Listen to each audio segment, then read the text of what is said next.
On பண்ணியாச்சு. கடாய் வச்சிருக்கேங்க. Oil வந்து சேர்த்துக்கலாம். என்னப்பா செய்ய போற? கருவாடு தொக்கு, கிராமத்து ஸ்டைல் கருவாடு தொக்கு. அதாவது கருவாடுல 2 கருவாடு ஒன்னா சேர்த்து தொக்கு பண்ண போறேன். அதான் இன்னைக்கு ஹைலைட்டே. ஸோ இப்போ அடுப்பு வந்து பார்த்தீங்கன்னா ஹை ஃப்ளேம் வச்சாச்சு. ஆனியன் வந்து சேர்த்துக்கலாம். கருவாடை சாப்பிட மாட்டீங்க, இருந்தாலும் எப்படி ஸ்மெல்லு, ஆனியன் சேர்த்துக்கலாம்.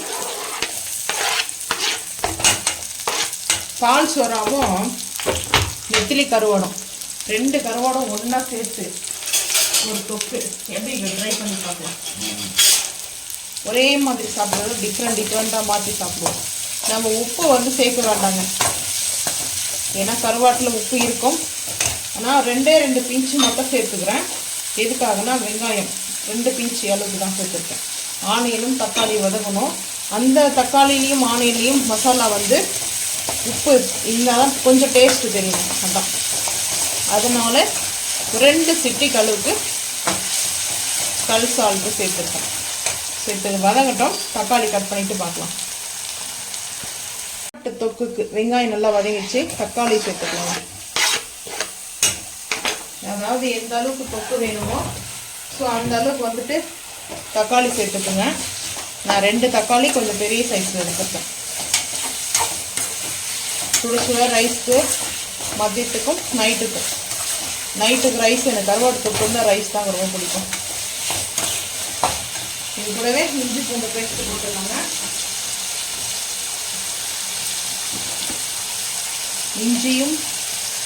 இஞ்சி பூண்டு பேஸ்ட்டு ஒரு 3/4 டீஸ்பூன் சேர்த்துருக்கேன். ஏன்னா நல்லா இருக்குங்க தொக்குடைய டேஸ்ட்டு, அல்டிமேட்டாக இருக்குங்க. ஸோ நல்லா இது வதங்கட்டுங்க. வதங்கினதுக்கப்புறம் பார்த்துக்கலாம். கருவாடு தொக்குக்கு வந்து பார்த்தீங்கன்னா ஒரு 1/4 டீஸ்பூன் கரம் மசாலா, அதாவது மட்டன் மசாலா எடுத்துருக்கேன். அதுக்கப்புறம் வந்து பார்த்தீங்கன்னா காஷ்மீரி மிளகாய் பவுட்ரு ஒரு 1 டீஸ்பூன் எடுத்துருக்கேன். அவ்வளோதாங்க, ரொம்ப சிம்பிள் தான் இந்த கருவாட்டு தொக்கு மசாலா.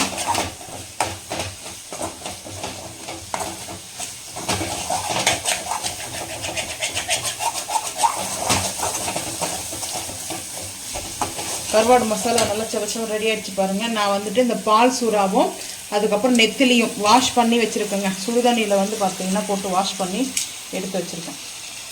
இப்போ கருவாடோடைய மசாலாவோட மிக்ஸ் பண்ணிக்கலாங்க. மிக்ஸ் பண்ணிவிட்டு கொஞ்சமாக தண்ணி சேர்க்க போகிறேன். தண்ணி சேர்த்தாச்சு. இப்போ ஹை ஃப்ளேம் பண்ணிக்கலாம். இது தொக்கு மசாலா தானே, எதுக்காக தண்ணி சேர்க்குறீங்கல்ல, அந்த மசாலாவில் நம்ம தண்ணி சேர்த்தோம்னா இந்த கருவாடில் வந்து பார்த்திங்கன்னா சீக்கிரமாக நல்லா அப்செட் ஆகுங்க. அந்த ஹீட் ஆகும்போதே நம்மளுக்கு இந்த லிக்விடாக இருக்காது, நல்லா ஒரு தொக்குவோடைய அந்த டைப்பில் நம்மளுக்கு வந்துடுங்க.